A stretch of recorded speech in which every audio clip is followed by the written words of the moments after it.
Breaking news. Middle East లో నెలకొన్న పరిణామాలు ప్రపంచ దేశాల స్టాక్ మార్కెట్లపై నెగటివ్ ఇంపాక్ట్ చూపిస్తున్నాయి.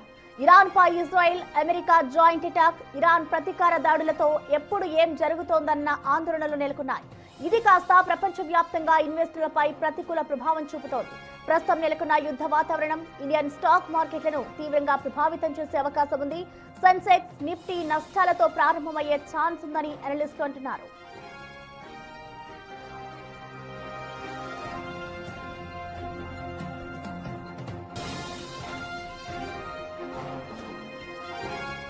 క్రూడ్ ఆయిల్ ధరలు పెరిగే అవకాశం ఉండడం మార్కెట్ పై తీవ్ర ప్రభావం చూపే అవకాశం ఉంది. ప్రపంచ చమురు రవాణాలో ఎక్కువ శాతం జరిగే హార్మోజ్ జలసంధిని ఇరాన్ మూసివేయడం ఆందోళనలకు కారణమవుతోంది. ప్రపంచంలోనే ప్రధాన ఆయిల్ ఉత్పత్తి దేశాలైన Iraq, Saudi Arabia, United Arab Emirates లను గల్ఫ్ ఆఫ్ ఒమాన్, అరేబియా సముద్రంతో ఈ హార్మోజ్ జలసంధి కలుపుతోంది. ప్రస్తుతం ఇది మూసివేయడం ఇది క్రూడ్ ఆయిల్ దిగుమతిపై ఆధారపడిన ప్రపంచ దేశాలను ఉక్కిరిబిక్కిరి చేస్తోంది.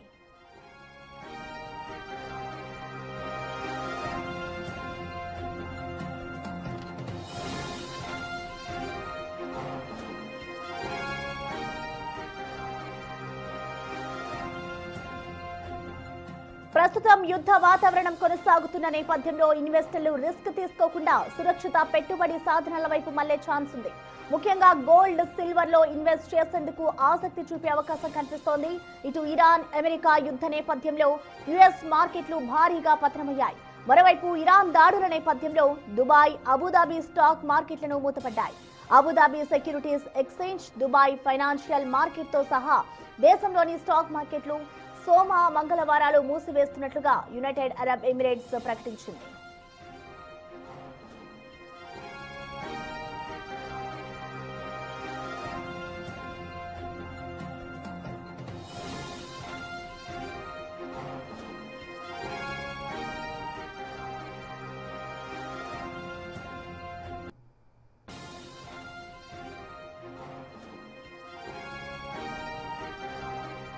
మిడిల్ ఈస్ట్ లో నెలకొన్న పరిణామాలు ప్రపంచ దేశాల స్టాక్ మార్కెట్లపై అయితే నెగిటివ్ ఇంపాక్ట్ చూపిస్తున్నాయి. ఇరాన్ పై ఇజ్రాయెల్, అమెరికా జాయింట్ అటాక్, ఇటు ఇరాన్ ప్రతీకార దాడులతో అయితే ఎప్పుడు ఏం జరుగుతోందన్న ఆందోళనలు అయితే వ్యక్తమవుతూ ఉన్నాయి.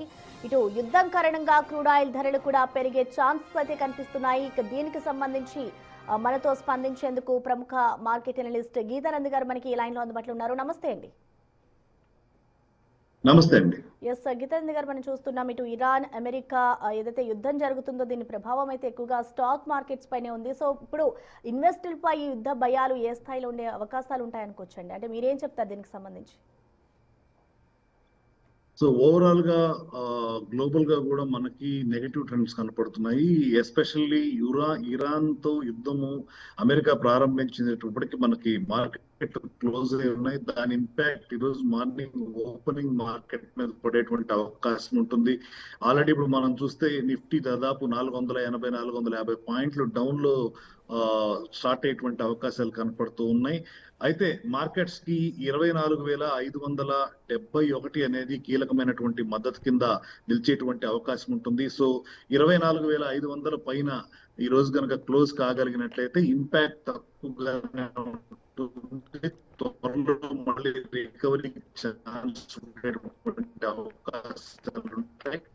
అలా కాకుండా 24,571 స్థాయి దిగువకి కనుక మార్కెట్లు ఓపెన్ అయినట్లయితే లేదా మార్కెట్లు పతనమైనట్లయితే మరింత పతనం వైపు మార్కెట్ వెళ్ళేటువంటి అవకాశం ఉంటుంది. అక్కడి నుంచి కూడా 24,704 స్థాయి మనకి మరో కీలకమైనటువంటి మద్దతు, దాన్ని కూడా కోల్పోయేటువంటి అవకాశం ఉంటుంది. ఈ రెండు మద్దతు స్థాయిల్ని కనుక కోల్పోతే మార్కెట్లు ఆల్మోస్ట్ మనకి ఆగస్టులో ట్రావెల్ అయ్యేటువంటి అవకాశం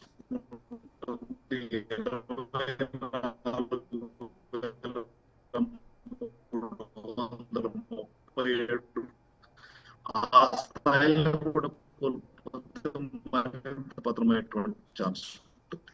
సో ఈ కీలకమైనటువంటి దగ్గర కొనుగోళ్ల మద్దతు లభిస్తుందా లేదా అనేది మార్కెట్ దిశానిర్దేశం చేసేటువంటి అవకాశం ఉంటుంది. ఓవరాల్ గా మార్కెట్ లో అయితే బ్యారిష్ ట్రెండ్ ఉండేటువంటి అవకాశం ఎక్కువ ఉంది. పానిక్ సెల్లింగ్ జరిగేటువంటి అవకాశం ఎక్కువగా ఉంటుంది. ఇరాన్ కేవలం ఇజ్రాయెల్ తో యుద్ధం చేయట్లేదు, చుట్టుపక్కల ఉన్నటువంటి గల్ఫ్ కంట్రీస్ లో ఎక్కడెక్కడైతే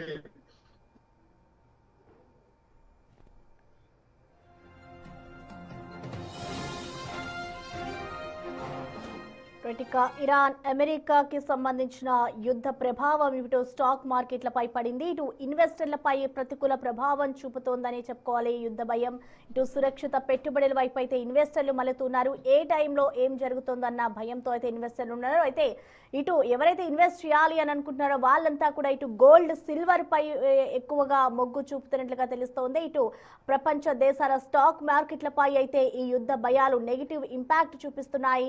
ఇరాన్ పై ఇజ్రాయెల్ అలాగే అమెరికా జాయింట్ అటాక్, ఇరాన్ ప్రతీకార దాడులతో ఎప్పుడు ఏం జరుగుతుందన్న ఆందోళనలైతే నెలకొన్నాయి. ఇప్పుడు అది కాస్త ప్రపంచ వ్యాప్తంగా ఇన్వెస్టర్లపై అయితే ప్రతికూల ప్రభావం చూపిస్తోంది. ఇటు క్రూడ్ ఆయిల్ దిగుమతిపై కూడా ఆధారపడిన దేశాలు ప్రస్తుతం ఉక్కిరిబిక్కిరవుతున్నాయి. స్టాక్ మార్కెట్లపై ఇరాన్, అమెరికా దాడుల ప్రభావం అయితే ఎక్కువగా ఉందనే చెప్పుకోవాలి.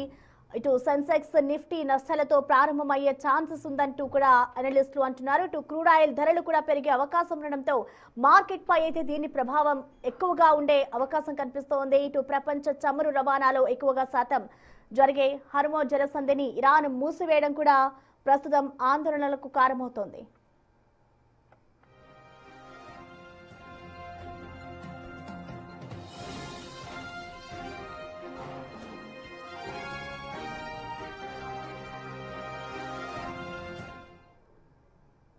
దీనికి సంబంధించి మనతో స్పందించేందుకు ప్రముఖ అనలిస్ట్ రత్నాకర్ గారు మనకి లైన్ లో అందుబాటులో ఉన్నారు. నమస్తే అండి. నమస్కారం. ఎస్ రత్నాకర్ గారు, మనం చూస్తున్నాం ఇప్పుడు ఇరాన్ అమెరికా యుద్ధం ఇంపాక్ట్ అంతా కూడా అటు స్టాక్ మార్కెట్స్ పైన పడింది. సో ఇప్పుడు జరుగుతున్న సెన్సెక్స్ అలాగే నిఫ్టీ అంతా కూడా డౌన్ ఫాల్ అయిపోయిన పరిస్థితి కనిపిస్తుంది. కాబట్టి మీరేం చెప్తారు కొత్తగా ఇన్వెస్ట్ చేయాలనుకున్న వాళ్ళకి? అంటే ఇది వార్ వచ్చినప్పుడు టెంపరరీ పానిక్ ఉంటుందండి. For some people it is a good opportunity to enter in to the market. Okay, ఎందుకంటే ఇది లాంగ్ టర్మ్ ఇంపాక్ట్ ఉండదు. గోల్డ్ ప్రైజెస్ టెంపరరీ మూమెంట్, మేము కాషియస్ గా ఉండమంటున్నాం. ఎందుకంటే మార్కెట్ ఈ వార్ మూలాన ఇంపాక్ట్ మూలాన భయపడి గోల్డ్ కొంటున్నారు. మీకు తెలియదు ఏముంది, ఇది momentum. But this time impact ఏంటంటే అమెరికా, ఇజ్రాయెల్ ఇరాన్ మీద అటాక్ చేయటం, ఇరాన్ వెళ్ళి సౌదీ, దుబాయ్ని ఎఫెక్ట్ చేయటం అనేది చాలా నెగిటివ్ సినారియో అండి.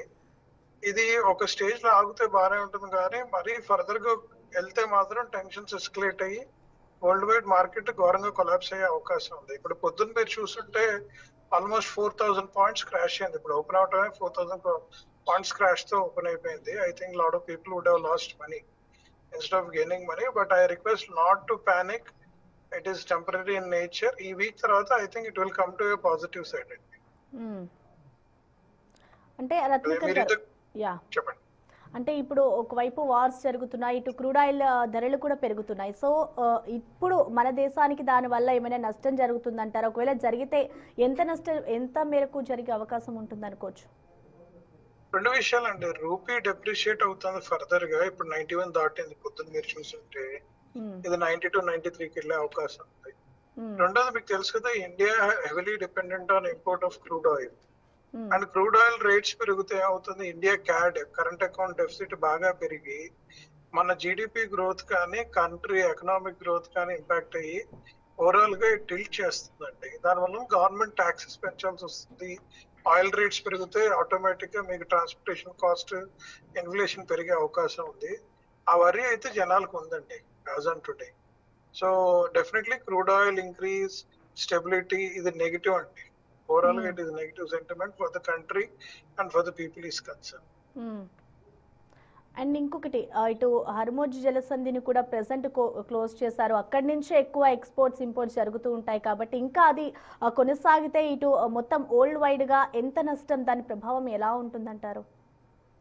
ఆయిల్ డిపెండెంట్ కంట్రీస్ అన్ని కూడా చాలా ఇబ్బంది పడతాయండి. మీకు తెలియదు ఏముంది, Saudi, Iran is the largest producers of oil after Venezuela. వెనిజులాని ఎనివే అమెరికా క్యాప్చర్ చేసి అక్కడికి నుంచి కొనమంటున్నారు. చైనా కూడా is dependent on that. But ఇది క్లోజ్ చేయటం వలన మీకు సప్లై డిస్క్రిప్షన్స్ జరిగి క్రూడ్ ఆయిల్ పెరుగుతుంది. ఇది ఎంతకాలం ఇబ్బంది అవుతుంది అనేది తెలియదు. ఐ హోప్ ఇది ఈ వీక్ లో గనక పాజిటివ్ రిజల్ట్ వస్తే మాత్రం చాలా బాగుంటుందండి. లేకపోతే impact will be much larger. మనందరం మార్కెట్ పాజిటివ్ అవుతుంది, ఐపీఓ మార్కెట్ బాగుంది, బూమ్ బాగుంది అని మనం ఇన్వెస్ట్ చేసిన స్టాక్స్ అన్ని కూడా నెగిటివ్ ప్రభావం చూపిస్తే even people invested in mutual funds recoup అవడానికి టైం పడుతుంది. ఎస్ రత్న గారు, ఇంకొకటి సైడ్ ఏంటంటే ఇప్పుడు మన మార్కెట్లో చూసుకుంటే రూపాయి విలువ దాదాపు 50 పైసాకి పడిపోయింది. సో ఇప్పుడు డాలర్తో రూపాయి విలువ పడిపోతే మన దేశానికి జరిగే నష్టం ఏంటంటారు? Again imports will grow up అండి. Import cost will grow up. మన ఇంపోర్ట్ ఎక్కువ ఉంటుంది. పాజిటివ్ సైడ్ ఐటీ ఇండస్ట్రీ బాగుంది, బట్ ఐటీ ఇండస్ట్రీ డబుల్ వ్యామీ అవుతుంది కదండి. ఈ యాంట్రోపిక్ వచ్చి రోజుకో ఇది వేస్తోంది. దాని మూలంగా ఇండియన్ ఐటీ సర్వీసెస్ ఇండస్ట్రీకి బాగా నెగిటివ్ అయింది. Though rupee depreciation is positive, but for the country it is negative అండి. ఎప్పుడైనా రూపీ డెప్రిషియేట్ అవుతే it is negative. Export wise it is a positive side. Currently it is seen negative అండి. Control చేస్తున్నారు RBI, ఇప్పుడు control చేయలేదేమో అనుకుంటున్నాను. Okay, అంటే ఇటు మరొక వైపు ఇటు వార్స్ జరుగుతున్న నేపథ్యంలో ఇటు 2 రోజుల పాటు దుబాయ్ అలాగే అబుదాబి స్టాక్ మార్కెట్లు కూడా క్లోజ్ చేశారు. అంటే దానికి రీజన్స్ ఏమై ఉండొచ్చు? అంటే దీని ఇంపాక్ట్ తోనే క్లోజ్ చేశారనుకోవాలా? అంతేనండి, దీని ఇంపాక్ట్. లేకపోతే అబుదాబి క్లోజ్ చేయాల్సిన అవసరం లేదు ఓకే మేడం. మన ఈవెన్ మన కంట్రీలో Bombay can't run as of now because it is a war situation కదా. వార్ సిచ్యువేషన్ లో పానిక్ ఎక్కువ ఉంటుంది, జనాలు భయపడుతూ ఉంటారు. ఇప్పుడు ట్రేడింగ్ ఎక్కడ చేయగలుగుతారండి అది? ఐ థింక్ నిన్న మన 7 స్టార్ హోటల్ అయిన దుబాయ్ కూడా బాంబింగ్ చేశారు కదా, which is very negative for Dubai and Saudi. And సౌదీలో one of the largest oil refinery machinery మీద కూడా బాంబ్ వేశారు. It is also negative. Okay, and Ratnakar garu, ఇప్పుడు ప్రెసెంట్ సిచ్యువేషన్ కనుక మనం చూసుకుంటే అందరూ ఎవరైతే ఇన్వెస్ట్ చేయాలనుకుంటున్నారో వాళ్ళంతా కూడా కొంచెం వెనక్కి తగ్గుతున్నారు. అండ్ మరొక వైపు ఎక్కువగా గోల్డ్ సిల్వర్ పైనే పెట్టడానికి ఛాన్సెస్ ఉన్నాయి. కాబట్టి ఇప్పటికే చూసుకుంటే దాని రేట్స్ కూడా ఎక్కువగా పెరిగాయి. సో దీన్ని బట్టి చూస్తే ఇంకా పెరిగే ఛాన్సెస్ ఉంటాయంటారా? ఈ వార్ కనుక ఇంకో 1 వీక్ 10 డేస్ కంటిన్యూ అవుతే పెరిగే ఛాన్సెస్ ఉంటాయండి. ఎందుకంటే ఇవాళ మీరు చూసుంటే ఎఫ్ఐఎస్ పుల్లింగ్ బ్యాక్. మనకి లార్జెస్ట్ రెమిటెన్స్ గల్ఫ్ నుంచి వస్తుంది ఇండియాకి, అది ఎఫెక్ట్ అవుతుంది. మీకు తెలియదు, India largest remittances UAE, Saudi Arabia, Kuwait నుంచి వస్తుంది మేజర్ గా. అది ఎఫెక్ట్ అవుతుంది. సో ఈ రెండింటి మూలంగా మనకి అందరు గోల్డ్ వైపు వెళ్తారు. స్టాక్ మార్కెట్ పడ్డప్పుడు సేఫ్ ఎస్ గోల్డే కదా, అటు మూవ్ అవుతారు. ఓకే, అంటే ఒకవేళ వార్స్ అన్ని తగ్గిపోయిన తర్వాత మళ్ళీ ఆ రేట్స్ డౌన్ ఫాల్ అయ్యే ఛాన్సెస్ ఉంటుంది అనుకోవచ్చా, లేదంటే అదే కంటిన్యూ? లేదు, 100% తగ్గుతుంది. ఇది ఏంటంటే temporary momentum. As per analyst $5,000, 1,51,000 is a good rate for gold. Beyond that it is a speculative అని చాలా మంది చెప్పారండి. ఇప్పుడు ఇది వార్ కాబట్టి it is more speculative in nature than a need of the hour or a safe asset haven. Okay, అంటే ఇప్పుడు కొత్తగా ఎవరైతే ఇన్వెస్ట్ చేయాలి అని అనుకుంటున్నారో గోల్డ్ అలాగే సిల్వర్ లో, అలాంటి ఇన్వెస్టర్స్ కి మీరు ఏం చెప్తారు? సార్, ఇప్పుడు ఇన్వెస్ట్ చేయండి, అబ్జర్వ్ చేయండి, కొద్ది గ్రో అయిన తర్వాత అమ్మేయండి. Don't hold it. మీకు losses in stock market can be offset by gold. అది పర్మనెంట్ గా లాంగ్ టర్మ్ ఉంచుకుంటాము, it will make lot of money అనేది it will become a negative scenario. Momentum wise opportunity pick చేసుకోమని చెప్తాను. Okay, ఇప్పుడు కొత్తగా invest చేయాలనుకునే వారు కొంతమంది భయపడుతూ ఉంటారు. సో అలాంటి ఇన్వెస్టర్లకి మీరు ఎటువంటి సూచనలు ఇస్తారంటే? ఒకవైపు భయం కూడా ఉంటుంది, అంటే ఎందుకంటే స్టాక్ మార్కెట్స్లో కూడా ప్రెసెంట్ ఎక్కువగా లాసెస్ నడుస్తాయి కాబట్టి అలాంటి వారికి ఏం చెప్తారు మీరు? గుడ్ ఆపర్చునిటీ టు ఎంటర్ అండి. Fundamentally good stocks, less exposure to Saudi and Iran వైపు ఉన్న కంపెనీస్ అన్ని కూడా గుడ్ ఆపర్చునిటీస్. అది ఐటీ సెక్టర్ అవ్వచ్చు, బ్యాంకింగ్ సెక్టర్ అవ్వచ్చు, మన ఇండియాలో జరుగుతున్న కొన్ని కన్స్యూమర్ గూడ్స్ అవ్వచ్చు. ఇప్పుడు రేటు పట్టడం అనేది good opportunity because they will revive back. Okay, మీరు పెసిమిస్ట్ లో అయితే I feel this is good opportunity for you to invest and shying away. ఒక 2 డేస్ ఆగి ఇంకా కొంటూ ఉండండి అని చెప్తాను. ఎందుకంటే మార్కెట్ క్రాష్ ఇంకెంత జరుగుతుందో తెలియదు. కొద్దిగా పాజిటివ్ ట్రెండ్ అవగానే యూ కెన్ బై ఇట్. అంటే ఇప్పుడు కొత్తగా ఇన్వెస్ట్ చేయాలనుకునే వారు ఇటు గోల్డ్ సిల్వర్ తీసేస్తే ఇంకా దేంట్లో పెట్టుబడులు పెడితే మంచిది అంటారండి? As of now, we don't recommend it. Let us hold back and keep the cash intact. Debt fund better. Okay. అంటే ఒక మార్కెట్ అనలిస్ట్‌గా మీరేం చెప్తారు? అంటే మొత్తానికి యుద్ధం అయితే ఇంకా కంటిన్యూ అవుతూనే ఉంది కాబట్టి, సో ప్రెజెంట్ ఎలాంటి సిట్యుయేషన్ ఉన్నా కూడా దేంట్లో ఇన్వెస్ట్ చేయాలంటే గోల్డ్, సిల్వర్‌లోనే ఎక్కువగా మొగ్గు చూపుతున్నారు. అండ్ ఇందాక మీరు అన్నారు, సో ఇప్పటివరకైతే ఎవరికీ అవన్నీ సపోర్ట్ చేయొద్దు. రికమెండ్ కూడా చేసే ఛాన్సెస్ అయితే లేవు కాబట్టి, సో కొత్తగా ఉంటారు కాబట్టి వాళ్ళకేం చెప్తారు? కొత్తగా ఉన్న వాళ్ళకి మార్కెట్ లో ఫండమెంటలీ గుడ్ స్టాక్స్ కొనుక్కోమంటారు instead of gold and silver hmm. because they see a good outliers and money will come. హ్మ్. Somebody is already a trader, good opportunity ఇక్కడ ఉన్న లాసెస్ ఆఫ్సెట్ చేయడానికి గోల్డ్ సిల్వర్ మీద momentum గా తీసుకొని ఒక certain level వచ్చిన తర్వాత అమ్మేసుకుంటే దే కెన్ మేక్ మనీ అండి. స్పెక్యులేటివ్ గా అమ్ముకుంటే బాగానే ఉంటుంది. Instead of holding it back thinking it will work well. Okay అండి. ఇప్పుడు క్రూడ్ ఆయిల్ ధరలు కూడా పెరుగుతున్నాయి కాబట్టి ఇప్పుడు మన దేశానికి నష్టం జరిగే ఛాన్సెస్ ఉంటాయంటారా? డెఫినెట్లీ ఉంటుందండి. To okay. some extent it will be there. I think government is ready with their weapons. But beyond certain level కనుక వెళ్తే వాళ్ళకి కూడా కష్టం విషయం. రత్నాకర్ గారు, మరొక వైపు చూసుకుంటే ఇటు క్రూడ్ ఆయిల్కి సంబంధించి ట్రంప్ కూడా ఒకటి చెప్పడం జరిగింది, ఎటువంటి ఆందోళన చెందొద్దు అంటూ కూడా ఆయన చెప్తూ ఉన్నారు. సో ఆయన చెప్తున్న దాని ప్రకారం చూస్తే ఇటు క్రూడ్ ఆయిల్ ధరలు ఒక పతనం దిశగా నడుస్తాయనుకోవాలా, లేదంటే ఇప్పుడున్న మార్కెట్లో ఉండే ప్రభావం ఇంకా దానిపై చూపిస్తుంది అనుకోవాలా? ట్రంప్ అయితే దానికి సంబంధించి స్పందించారు కాబట్టి ఎలా ఉంటుంది అనుకోవచ్చు? అంటే యుద్ధాలు ఆగిపోయే ఛాన్సెస్ కనిపిస్తాయి అనుకోవాలా? ఫస్ట్ అండ్ ఫార్మోస్ట్ అమెరికా యుద్ధంలో ఉంది కాబట్టి తొందరగా అయిపోయే అవకాశం ఉందని అనుకుంటున్నాం మనం అందరం. Because they have more intelligence than anybody else. Second thing, ఆయన దగ్గర Venezuela largest again oil reserve US it self has. కావాలంటే ఆ రిజర్వ్ తీసుకొచ్చి క్రూడ్ ఆయిల్ ని స్టెబిలైజ్ చేయడానికి ఆయనకు స్కోప్ ఉంది. I think you will use that opportunity అనుకుంటున్నాను. Right. Okay. Thank you Ratnakar గారు.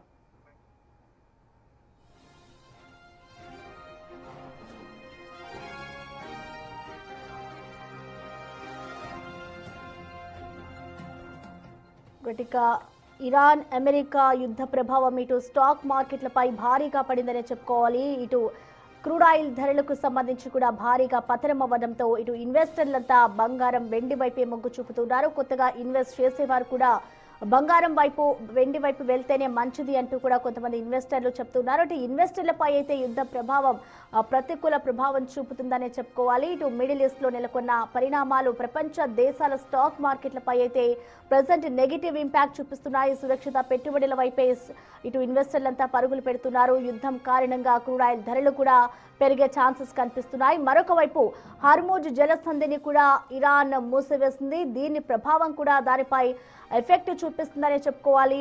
ఇరాన్ పై ఇజ్రాయెల్, అమెరికా జాయింట్ అటాక్, అలాగే ఇరాన్ ప్రతీకార దాడులతో ఎప్పుడు ఏం జరుగుతోందన్న ఆందోళనలు అయితే ప్రస్తుతం వ్యక్తమవుతున్నాయి. ఇప్పుడు ప్రపంచ వ్యాప్తంగా ఇన్వెస్టర్లపై అయితే దాని ప్రభావం ప్రతికూలంగా చూపిస్తోంది.